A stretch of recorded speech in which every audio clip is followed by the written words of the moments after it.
If you live in the UK, you'll likely have experienced some of the difficulties associated with the housing crisis. Whether that's because you've struggled to find a place to rent, or because it's getting harder and harder to get on the property ladder. Both the Tories and Labour are keen to demonstrate that they're taking this problem seriously. For their part, the Tories appear focused on the demand side, and have promised to introduce new 1% mortgages to help get younger people on the housing ladder, while also shoring up tenants' rights through the Renters Reform Bill. Labour, on the other hand, appear to want to try and go for the supply side, with Starmer using his keynote conference speech last year to promise that a Labour government would bulldoze the planning restrictions that have held the UK back. Now, as things stand, Starmer hasn't really gone into that much detail about exactly how he would do this. However, a report published last week by the Labour Housing Affiliate Group and commissioned by the party itself demonstrated some of the ways in which Labour may go about trying to improve the situation, specifically for renters. So in this video, we're going to have a look into the report, the reactions to it, and ultimately whether Labour's plan could work. Before we start, if you haven't already, please consider subscribing and ringing the bell to stay in the loop and be notified when we release new videos. Now, the first thing to look at here is how bad the housing crisis is.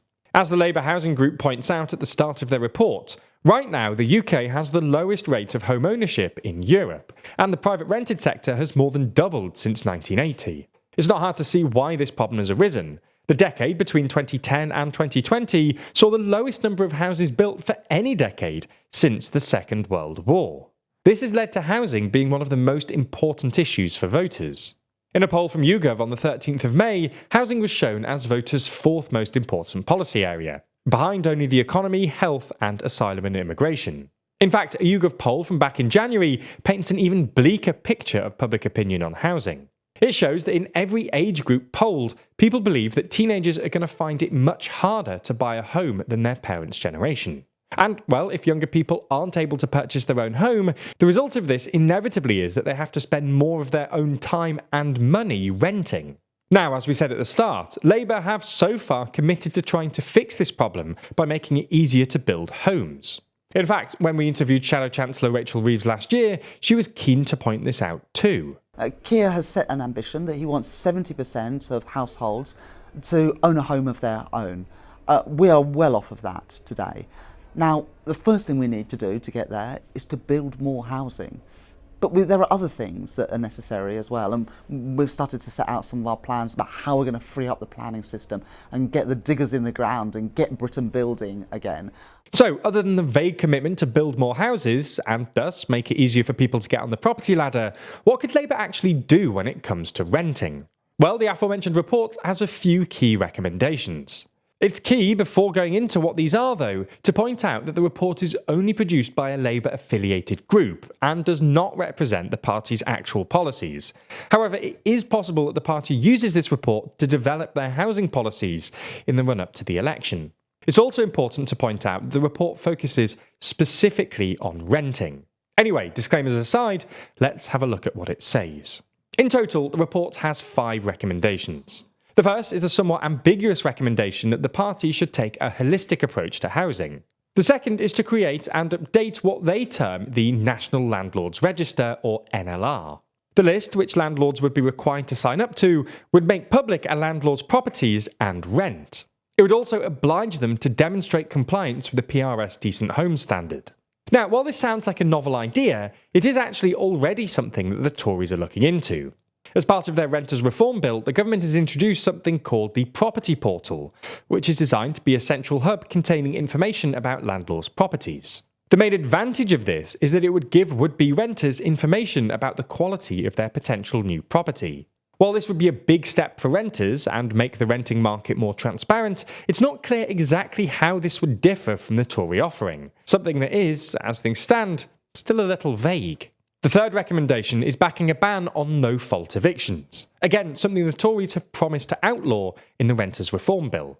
The report does, however, point out that the bill maintains a backdoor that landlords can evict a tenant without fault, something we pointed out in our video on the bill, and explains that Labour should close this loophole. The fourth recommendation is to institute some kind of rent freeze, which is, of the list of recommendations, by far the boldest. Specifically, the report suggests that landlords should only be able to increase rent annually, not within tenancies, and with 4 months' notice. The report argues that these increases should be limited to either local wage growth or CPI, whichever's lower. These limits are what are commonly referred to as third-generation rent controls, as they allow landlords to set their own rents at the start of the tenancy, but limit how and when rents can be increased within tenancies. It's worth pointing out that this kind of rent control isn't terribly uncommon across the European continent. In a paper published in the Housing Studies Journal, it was found that 10 countries in Europe have some kind of third-generation rent control. This includes major countries on the continent such as Germany, the Netherlands, and Spain. While the UK is not exactly unique in having no form of rent control, some argue that the UK should catch up with other progressive economies, and that this would be a good way of redressing the balance between landlords and tenants. Others argue that rent controls would hit landlords particularly hard, and that this would in turn reduce the number of landlords and make the renting sector even harder for tenants. Either way, adopting this policy would certainly boost Labour's credentials as being a party that's on the side of renters, and one that wants to limit the power of landlords. Anyway, the fifth and final recommendation made in the report is for the Labour Party to adopt some new policies designed to discourage landlords from moving into the short-term or holiday let market. The report doesn't go into any detail about how this could be done, other than just by suggesting the government could equalise the tax treatment for all forms of private letting. So, all in all, it seems that the report is designed to push the Labour Party into backing policies that more explicitly improve the lives of tenants. We'll just have to wait and see whether any of these policies are adopted in the run-up to the general election.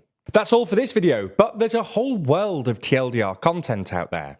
You might not know, but we actually have 5 different TLDR channels explaining news from the UK, Europe, and the rest of the world, breaking down the latest developments in the business world, and also running through the day's most important news that you might have missed. TLDR has been doing this for more than 7 years now, so to celebrate our anniversary, we'd love it if you subscribed. Not only to this channel, but also to any of the others that interest you. They're all linked in the description. Our whole purpose is to make the world around you more understandable, to unpack the confusing parts of the news in a way that's interesting, factual, and entirely non-partisan. So if that's something you're into, then you have 5 channels to enjoy. Thanks for your support over the last 7 years, it really means a lot.